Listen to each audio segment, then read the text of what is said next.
레위기 27장 1에서 34절 말씀입니다.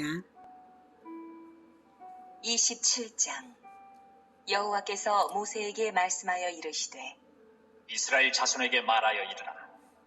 만일 어떤 사람이 사람의 값을 여호와께 드리기로 분명히 서원하였으면 너는 그 값을 정할지니 내가 정한 값은 20살로부터 60살까지는 남자면 성소의 세겔로 은 50세겔로 하고 여자면 그 값을 30세겔로 하며 5살로부터 20살까지는 남자면 그 값을 20세겔로 하고 여자면 10세겔로 하며 1개월로부터 5살까지는 남자면 그 값을 은 5세겔로 하고 여자면 그 값을 은 3세겔로 하며 60살 이상은 남자면 그 값을 15세겔로 하고 여자는 10세겔로 하라. 그러나 서원자가 가난하여 내가 정한 값을 감당하지 못하겠으면 그를 제사장 앞으로 데리고 갈 것이요 제사장은 그 값을 정하되 그 서원자의 형편대로 값을 정할지니라. 사랑하는 형제 여러분, 8월 19일 금요일 저녁 묵상에 오신 것을 환영합니다. 레위기 27장은 레위기의 마지막 장인데요. 오늘 새벽 묵상에서 26장이 레위기의 결론이라고 제가 말씀을 드렸는데 율법을 순종하면 축복이요 불순종하면 멸망이라는 메시지가 수없이 반복되었었죠.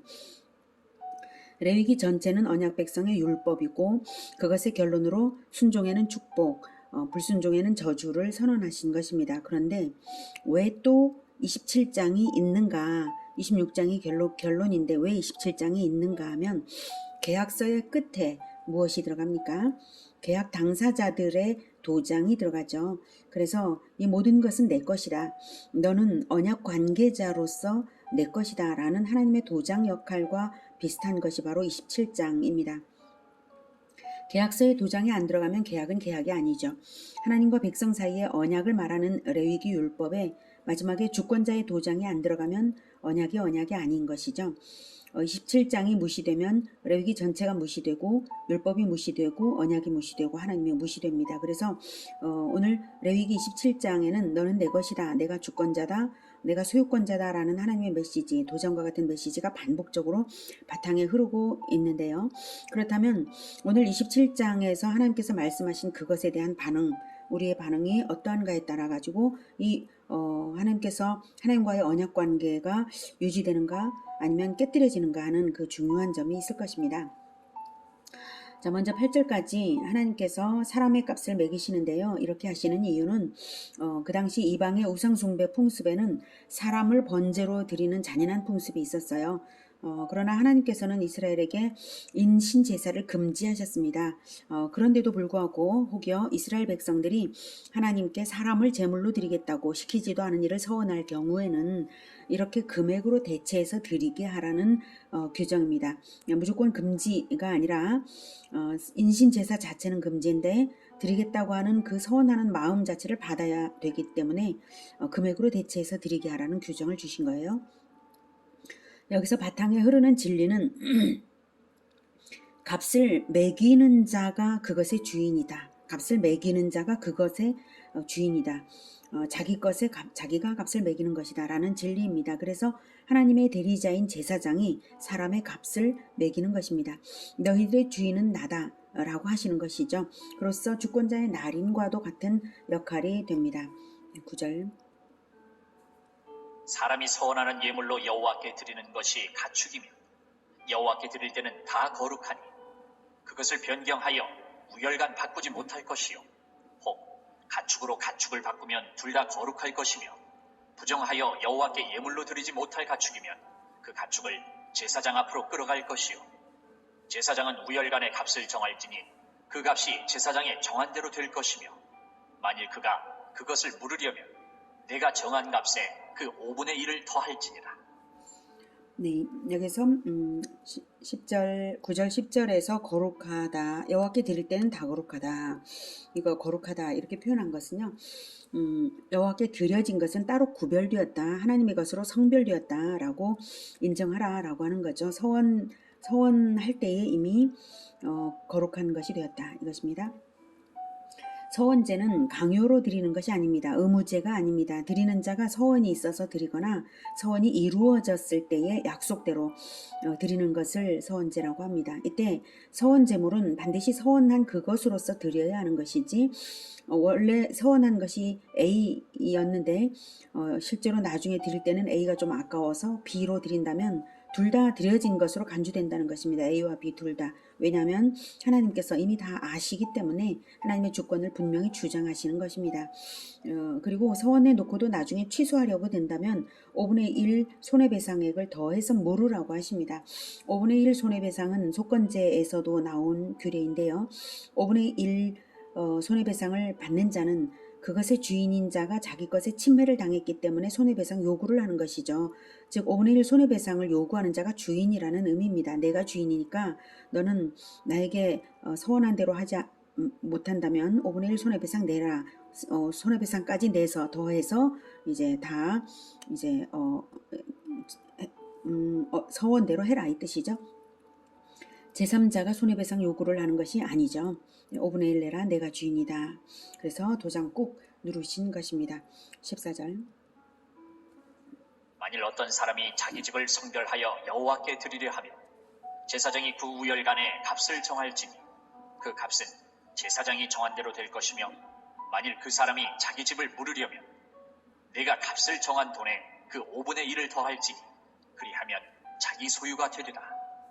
네, 집의 값을 정하는 것, 하나님의 대리자인 제사장이 주인의 권세를 행하는 것이고 소유권은 서원을 하는 날에 이미 확정된 것입니다. 그러니 물으려고 하면 재산권에 침해를 일으키는 행동이기 때문에 손해배상을 하되 5분의 1을 더해라. 내가 주인이다.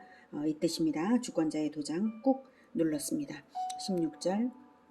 만일 어떤 사람이 자기 기업된 밭 얼마를 성별하여 여호와께 드리려 하면 마지기 수대로 내가 값을 정하되 보리 한 호멜지기에는 은 50세겔로 계산할지며 만일 그가 그 밭을 희년부터 성별하여 드렸으면 그 값을 내가 정한 대로 할 것이요 만일 그 밭을 희년 후에 성별하여 드렸으면 제사장이 다음 희년까지 남은 연수를 따라 그 값을 계산하고 정한 값에서 그 값에 상당하게 감할 것이며 만일 밭을 성별하여 드린 자가 그것을 물으려면 내가 값을 정한 돈에 그 5분의 1을 더할지 그리하면 그것이 자기 소유가 될 것이요 만일 그가 그 밭을 무르지 아니하려거나 타인에게 팔았으면 다시는 무르지 못하고 희년이 되어서 그 밭이 돌아오게 될 때에는 여호와께 바친 성물이 되어 영영이 드린 땅과 같이 제사장의 기업이 될 것이며 만일 사람에게 샀고 자기 기업이 아닌 밭을 여호와께 성별하여 드렸으면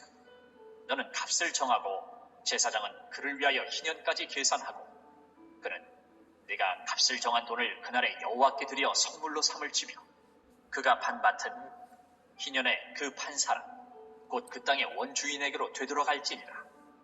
또 내가 정한 모든 값은 성소의 세겔로 하되 20게라를 한 세겔로 할지니라. 네, 희년의 원리를 그대로 적용을 하고 계십니다. 그래서 이제 똑같습니다. 즉 희년의 원리가 들어가는 부분은 땅은 영구적인 소유권 매매를 금지하셨기 때문에 땅을 이제 드리려고 할 때는 그 희년까지의 경작권만 매매하듯이 희년까지의 경작권만 하나님께 드리는 것이죠.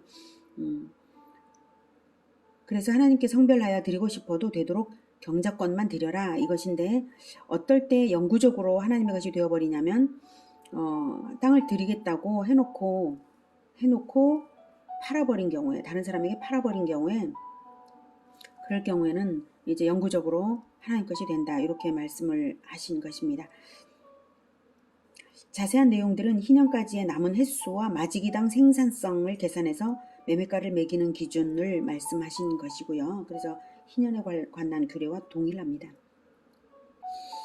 이때 남에게 그 경작권을 사들인 것을 하나님께 드리고자 했을 때는 그래도 드려도 되는데 희년이 되면 역시 희년법대로 원래의 땅 주인에게 되돌려 주는 것입니다. 그것은 이제 제사장이 되돌려 주는 것이겠죠. 소유권 매매를 금지하실 수 있는 이유 여기서는 땅은 매매하지 마라라고 하는 원리가 있는데 그걸 금지하실 수 있는 이유는 역시 하나님이 주권자라는 확증입니다. 내 것이니까 너희들 마음대로 매매하지 마라 이거죠. 아무도 영구적으로 땅을 자기 것이라 할 수 없다는 이것이야말로 하나님의 소유권 도장 아주 확실하게 누른 것이죠. 사람들에게는 영구적인 경작권을 주신 것이고요. 희년법은 하나님의 소유권 도장 날인과도 같습니다. 26절. 오직 가축 중에 처음 난 것은 여호와께 드릴 첫 것이라. 소나 양은 여호와의 것이니 누구든지 그것으로는 성별하여 드리지 못할 것이며. 네, 하나님께 드리지 못할 것이 있는데요. 바로 초태생입니다. 초태생은 완전한 하나님의 것으로 구별하셨습니다. 땅주차도 하나님의 것이지만 영구적 경작권은 사람에게 주셨잖아요. 그런데 초태생은 완전히 하나님의 것으로 구별하셨습니다. 그래서 처음 것이 태어나면 하나님께 돌려야 하는 것이지 마치 자기 것인 양 하나님께 서원하겠다고 하나님께 드리겠다고 서원용으로 말을 하면 안 된다는 것이죠. 왜 내 건데 다시 네가 나한테 주려고 해? 이 말씀이에요. 그렇다면 궁금한 것은 왜 초태생은 완전한 하나님의 것으로 절대 건드리지도 못하게 하셨는가? 이것을 알아야 되겠죠? 이게 아주 중요합니다. 출애굽기 13장 10일에서 15절까지를 보겠습니다. 여호와께서 너와 내 조상에게 맹세하신 대로 너를 가나안 사람의 땅에 인도하시고 그 땅을 내게 주시거든. 네 조상에게 맹세하신 대로 즉 언약대로 하나님 나라와 신정왕국을 세우기 위해서 너희들에게 가나안 영토를 주실 건데 주시거든 이리 해라 하고 출애굽기 13장에서 광야 시대의 명령을 미리 하셨습니다. 그것이 12, 13절입니다. 너는 태에서 처음 난 모든 것과 내게 있는 가축의 태에서 처음 난 것을 다 구별하여 여호와께 돌리라. 수컷은 여호와의 것이니라.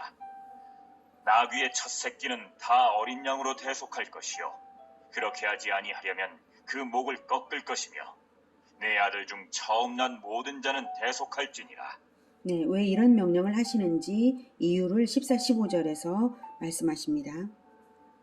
후일에 내 아들이 내게 묻기를 이것이 어찌 됨이냐 하거든 너는 그에게 이르기를 여호와께서 그 손의 권능으로 우리를 애굽에서 곧 종이 되었던 집에서 인도하여 내실세. 그때 바로가 완악하여 우리를 보내지 아니하매 여호와께서 애굽 나라 가운데 처음 난 모든 것은 사람의 장자로부터 가축의 처음 난 것까지 다 죽이셨으므로 태에서 처음 난 모든 수컷들은 내가 여호와께 제사를 드려서 내 아들 중에 모든 처음 난 자를 다 대속하리니. 네, 아까 12, 13절에서 나왔던 가축의 수컷 초태생은 다 구별하여서 여호와께 돌리라는 것은 아예 처음부터 자기 것이라고 생각지를 말라는 것이죠. 처음부터 애초부터 여호와의 것으로 전적으로 인정하라는 것입니다. 이 초태생 가축인 소나 양이나 염소들을 받아서 제사용으로 성전에서 사용합니다. 그런데 가축 중에는 나귀도 있고 토끼도 있죠. 그런 것들은 제사용으로 적합한 것이 아닙니다. 그래도 여호와의 것으로 인정해라. 그래서 나귀나 토끼 등은 제사용으로는 필요 없으니까 어린 양으로 대속하라. 즉 대신해서 드려라. 이렇게 말씀하십니다. 양으로 내기 싫으면 목을 꺾으라는 것은 어린 양으로 대신 드리지 않는다 할지라도 나귀의 소유권을 철저하게 포기해라. 이것입니다. 이렇게 하면서 이제 후손들이 이렇게 질문을 하잖아요. 질문을 왜 이런 일을 하냐고 나중에 가나안에 들어갔을 때 질문을 할 것이다. 그러면 일일이 대답을 해라 라고 15절에서 말씀을 하십니다. 15절에서 그래서 지금 이제 애굽에 우리가 지금 겪고 있는 것, 즉 애굽에서 종 되었었는데 해방이 될 때에 애굽에 처음 난 모든 것들을 다 하나님이 죽이셨지만 우리는 살리셨는데 바로 처음 난 모든 수컷들을 우리에게는 죽이지 않으시고 살려서 이제 우리를 구원하셨기 때문에 이것을 하나님께 드린다 이렇게 말하라고 이제 미리 교육을 시킨 부분입니다. 자, 16절. 이것이 내 손의 기호와 내 미간의 표가 되리라. 이는 여호와께서 그 손의 권능으로 우리를 애굽에서 인도하여 내셨음이니라 할지니라. 네, 그 손의 권능으로 우리를 애굽에서 인도하여 내실 때 이것이 내 손의 기호와 내 미간의 표가 되리라. 이것은 바로 초태생 규례입니다. 초태생 규례로서 처음 것을 완전히 하나님 것으로 인정하는 이것이 그 규례 자체가 그 풍습 자체가 내 손의 기호와 내 미간의 표가 된다는 것은 초태생 규례를 지키냐 안 지키냐가 바로 내 정체성을 나타낸다 이것입니다. 손은 내 눈이 나를 가장 보기 쉬운 신체 부위죠. 미간은 남들이 나를 볼 때 남들의 눈이 가장 먼저 가는 곳이 미간입니다. 손의 기호를 표시한 것처럼 미간의 표시를 한 것처럼 내적 정체성, 외적 정체성을 삼아라 라는 거죠. 어떤 표시요? 초태생 죽여서 대신 구원받은 자라는 표시입니다. 이 뜻을 표시한 것처럼 초태생 규례를 지키는 것으로서 정체성 나타내라. 이렇게 아들에게 교육하라 이것입니다. 초태생 죽여서 대신 구원받은 자 이렇게 쓴 것처럼 살아라 이거죠. 그 초태생이 누굽니까? 바로 하나님의 초태생 예수 그리스도입니다. 훗날 태어날 그리스도의 피를 예표하기 위하여서 어린 양의 피를 바르고 어린 양을 먹음으로써 초태생을 죽여서 대신 구원받은 자다. 초태생과 연합된 자다. 이런 표시들을 6월절에 주셨죠. 그런 것처럼 이제 초태생 규례로서 계속해서 이어나가라. 이런 말씀을 하시는 것입니다. 자, 15절에 내 아들 중에 모든 처음 난 자를 대속하리니. 예, 이 부분이 바로 그런 의미를 줍니다. 맏아들 대신 다른 것으로 드리라는 것인데요. 내 아들 중 처음 난 자는 모든 자는 대속할지니라. 맏아들 대신 다른 것으로, 나귀 대신 어린 양으로 드리는 것처럼 맏아들 대신 다른 것으로 드리라는 것인데요. 그것이 무엇일까요? 예, 나귀 대신 어린 양인데 사람 대신도 어린 양일까요? 그렇지 않습니다. 사람 대신 사람을 드리게 하셨는데요. 제사용이 아니라 성전 봉사용으로 일생을 드리도록 모든 맏아들 대신 레위인으로 대속하게 하셨습니다. 확인하고 14절 들어가죠. 민수기 8장 14에서 19절. 너는 이같이 이스라엘 자손 중에서 레위인을 구별하라. 그리하면 그들이 내게 속할 것이라. 내가 그들을 정결하게 하여 요제로 드린 후에 그들이 회막에 들어가서 봉사할 것이니라. 그들은 이스라엘 자손 중에서 내게 온전히 드림받은 자라. 이스라엘 자손 중 모든 초태생 곧 모든 처음 태어난 자 대신 내가 그들을 취하였나니 이스라엘 자손 중에 처음 태어난 것은 사람이든지 짐승이든지 다 내게 속하였음은 내가 애굽 땅에서 모든 처음 태어난 자를 치던 날에 그들을 내게 구별하였습니다. 이러므로 내가 이스라엘 자손 중 모든 처음 태어난 자 대신 레위인을 취하였느니라. 내가 이스라엘 자손 중에서 레위인을 취하여 그들을 아론과 그의 아들들에게 주어 그들로 회막에서 이스라엘 자손을 대신하여 봉사하게 하며 또 이스라엘 자손을 위하여 속죄하게 하였나니 이는 이스라엘 자손이 성소에 가까이 할 때에 그들 중에 재앙이 없게 하려 하였음이니라. 네, 16절에 모든 처음 태어난 자 대신 내가 그들을 취하였다고 했죠. 레위인들을요. 17절에 왜 초태생을 완전한 하나님 소유주장을 하신다고요? 바로 출애굽 심판 때에 모든 초태생을 죽이셨는데 이스라엘은 안 죽이고 구원하셨으니까 내가 구원한 것을 너희들이 인정한다면 초태생을 내라. 여호와 소유 인정하라. 이런 뜻으로 17절 말씀하셨고요. 내가 구원자다. 초태생 안 내는 사람은 내 구원 밖에 있는 자라 이것이죠. 그런데 가축은 제사용으로 죽이지만 사람은 죽이면 안 되니까 일생 동안 성막 봉사용으로 레위인을 대신 받겠다 이것입니다. 18절 이러므로 내가 이스라엘 자손 중 모든 처음 태어난 자 대신 레위인을 취하였느니라 라고 분명하게 말씀을 하십니다. 19절 레위인들이 봉사해야 19절에서 레위인들이 봉사해야 재앙이 없게 하려 재앙이 없다라고 하시죠. 레위인들이 성막 봉사를 안 하면 이스라엘에 재앙이 있습니다. 어떻습니까? 모든 맏아들 대신 레위인이 성전 봉사합니다. 그렇다면 이스라엘 온 백성이 레위인에게 뭘 해주어야 하겠습니까? 뭔가 해줘야 되겠죠. 평생 봉사하는데 자기들 대신 이스라엘을 위해서 재앙이 없도록 다른 아무 생업도 하지 않고 레위인들은 오직 일생을 성전에서 봉사하는데 이스라엘은 레위인에게 무엇을 해야 하겠습니까? 레위인들이 일생을 바쳤으니 레위인들의 생계 보장을 해야 하지 않겠습니까? 예, 당연한 것이죠. 자기들의 맏아들의 생명이 살았으니까 맏아들을 하나님께 보내서 봉사하게 하고 자기들이 맏아들 가정의 생계 보장을 해야 하는 것인데 그 대신 레위 지파를 하나님께서 받으신 것이니까 당연히 레위 지파의 생계 보장을 이스라엘이 해야 하는 것입니다. 그것이 자기들의 구원을 하나님이 하셨다는 인정이고 실천이고 하나님 나라 유지 존속의 기본 틀이 되는 것입니다. 30절에 가서 다시 부연하도록 하겠습니다. 이제 레위기 27절 만일 부정한 짐승이면 내가 정한 값에 그 5분의 1을 더하여 물을 것이요 만일 무르지 아니하려면 내가 정한 값대로 팔지니라. 네, 다시 하나님의 소유권 확인하시는 것이고요. 내가 주인이니 제사용이 되지 못하도록 부정 타버린 것은 그 가축의 금액에다 5분의 1 손해배상 금액을 더 내서 물러서 가져가라. 싫다면 제사장이 정한 값대로 팔아서 성전에 쓰라는 것이죠. 철저하게 하나님 소유권 주장 확인시키십니다. 28절 어떤 사람이 자기 소유 중에서 오직 여호와께 온전히 바친 모든 것은 사람이든지 가축이든지 기업의 밭이든지 팔지도 못하고 무르지도 못하나니 바친 것은 다 여호와께 지극히 거룩함이며 온전히 바쳐진 그 사람은 다시 무르지 못하나니 반드시 죽일지니라.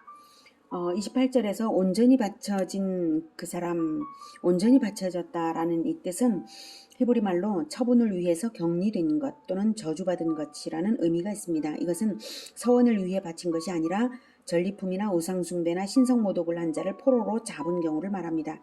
포로예요. 전리품 또는 포로. 그래서 반드시 죽여야 할 자를 죽임으로써 성전, 즉 여호와의 심판 전쟁의 승리를 하나님께 온전히 바치는 것이라서 사람도 인정을 보아서 살려둬서는 안 된다는 뜻입니다. 전쟁의 주인은 여호와라는 신앙 고백으로서 우상 숭배자인 심판 전쟁의 상대편 그 포로를 죽이는 것입니다. 특별히 이제 적국의 왕이죠. 자 30절. 그리고 그 땅의 10분의 1은 곧 그 땅의 곡식이나 나무의 열매는 그 10분의 1은 여호와의 것이니 여호와의 선물이라. 또 만일 어떤 사람이 그의 11조를 물으려면 그것에 5분의 1을 더할 것이요 모든 소나 양의 11조는 목자의 지팡이 아래로 통과하는 것에 10번째 것마다 여호와의 선물이 되리라. 그 우열을 가리거나 바꾸거나 하지 말라. 바꾸면 둘 다 거룩하리니 모르지 못하리라. 이것은 여호와께서 시내산에서 이스라엘 자손을 위하여 모세에게 명령하신 계명이니라. 네, 계속 소유권 주장 확실하게 하시는데요. 구원자시니까 그러시지만 그것들이 다 쓸모가 있어서 소유권 주장하시는 것입니다. 하나님께서 11조를 어디다 쓰신다고요? 예, 그것은 바로 레위인의 생활비입니다. 11조는 아주 철두철미하게 소유권 주장하십니다. 분명하게 성물이다 라고 말씀을 하십니다. 10분의 1은 여호와의 것이니 여호와의 성물이라. 실물 11조를 물러서 돈으로 내려면 원래 실물가액의 5분의 1 더 추가로 내라고 하는 것은 물론이고요. 그리고 심지어 소나 양의 11조를 정확하게 지목하시는 것도 하나님이 하십니다. 좋고 나쁨을 가리지 못하도록 목자의 지팡이 우리간에서 꺼낼 때 우리간에서 목자의 지팡이 아래로 지날 때에 마리수를 세면서 지나게 하는데요. 그때 10번째 것이 내 것이다 라고 하나님이 말씀하십니다. 바꿔치기를 하면 만약 바꿔치기를 하면 둘 다 하나님의 것이 된다. 이렇게 철두철미하시죠. 하나님이 다 아시니까 이렇게 말씀하시는 것입니다. 11조는 하나님이 조금도 양보가 없으십니다.